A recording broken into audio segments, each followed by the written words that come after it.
I wanted to ask you, how do I seek the kingdom of heaven, and how do I deal with my parents in the right way if they love their health?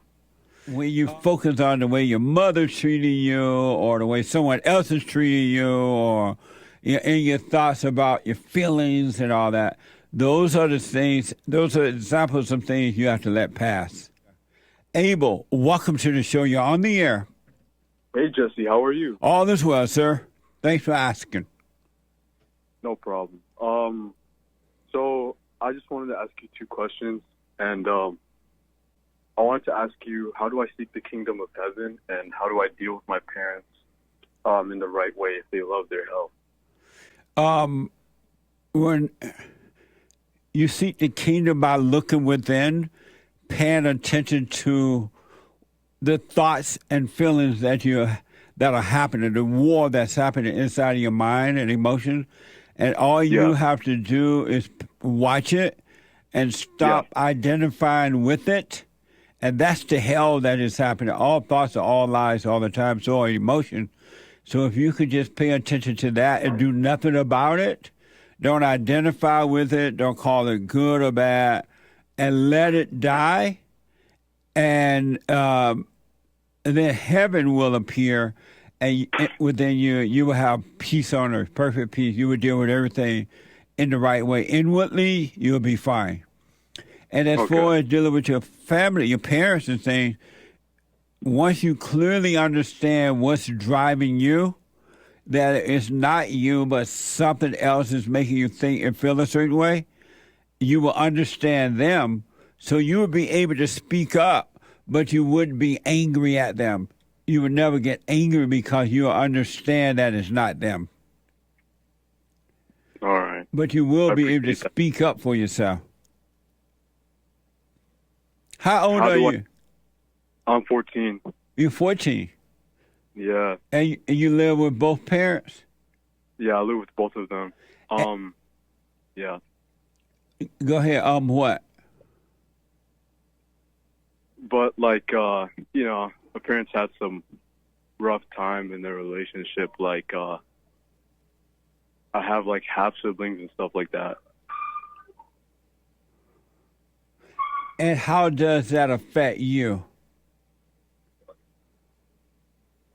I don't know. It just feels weird, like, because I never got to meet my real father, and I feel like a lot of resentment I have for my mom comes from that. Yeah. Even though she made, like, the decisions for my benefit, or at least she says so, but sometimes she does it with emotion, right? Yeah. You said she got rid of your father for your benefit? No, see, like, he's a soldier, and he couldn't leave the country because if he did and he got caught, there would be consequences. Oh, I see. And are you able to communicate with him now? I'm planning to go see him. I can't really call him right now. Okay. But at what point do you plan to go see him? This year, hopefully. Good. And so right now, while living with your mother, she's saying she's making decisions on your behalf to benefit you? Yeah. Can you give me an example of what you mean by that?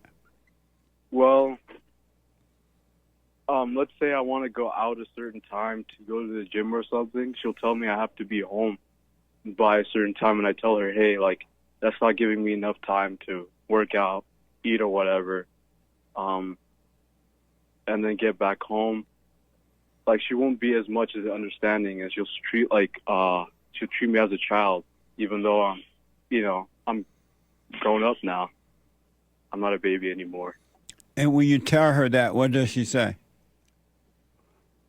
She still treats me like a child.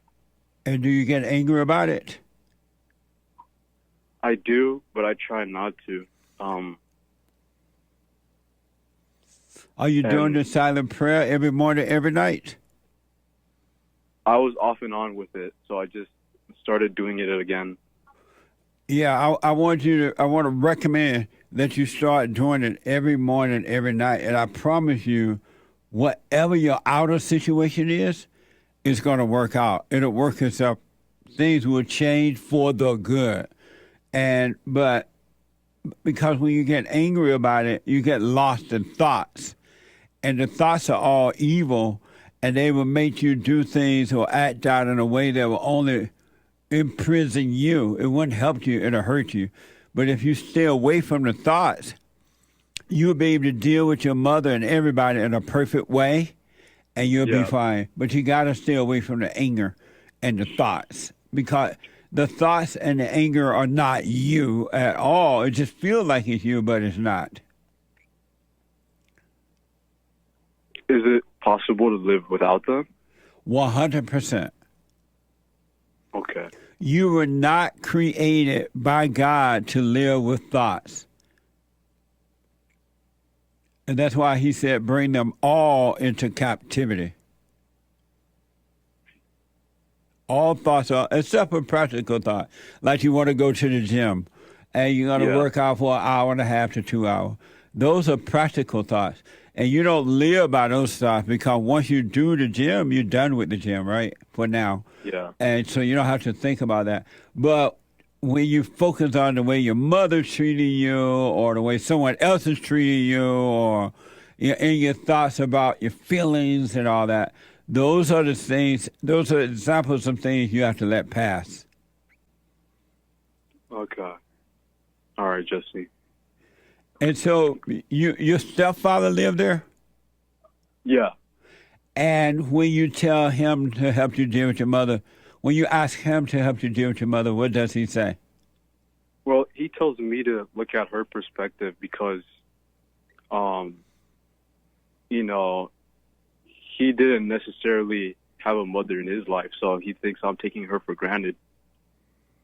What does that mean? Like he didn't have a mother, and he thinks I'm being mean to my mom for resenting her.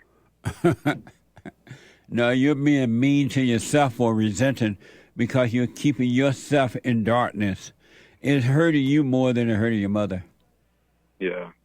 So I want you to learn to speak up, but stay away from anger, and you'll start to see things will work out for you. It will change for you without your help. Everything will get better and clearer.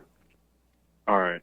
Thank you so much, Jesse. Yeah, stay away from anger. Do the silent prayer. I don't care what happens. Do the silent prayer every morning, every night. And during the day when you're caught up in your mind, you're young, when you're caught up in thoughts, just bring your mind back to your body. All right, Jesse. Let me know how that goes. I will. Take care, man. You too, buddy. It's the same spirit everywhere.